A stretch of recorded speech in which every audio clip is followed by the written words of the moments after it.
விஷயங்களை நான் உன் கண்முன் காண்பித்து நடக்க வைக்கிறேன். நீ அதை புரிந்து கொள்ள வேண்டும். அவைகளையெல்லாம் நீ உணர வேண்டும். எனவே வீணான கற்பனைகள் உன் வாழ்க்கையில் வேண்டாம் என்கிறேன். என் வார்த்தைகளின் அசைவுகளை வைத்தே நான் கூறுவதை நீ உணர்ந்து கொள்கிறாய். இதையும் நீ புரிந்து கொள்.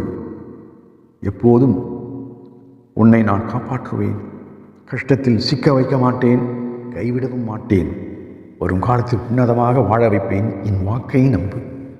சந்தோஷமாக வாழ வேண்டும், அதுதான் என் ஆசை. அதே சமயம் என் செல்ல குழந்தையே, நீ தவறாக எதற்கும் பேராசையுடன் ஆசைப்படக்கூடாது. ஆனால் நீ நினைக்கும் விஷயங்கள் ஏதோ காரணத்தால் தாமதமாகிக் கொண்டே போனால் உன் மனம் நொந்து போகும் அல்லவா? அதை பார்க்கும் சக்தி உன் சாயப்பாவிற்கு இல்லை.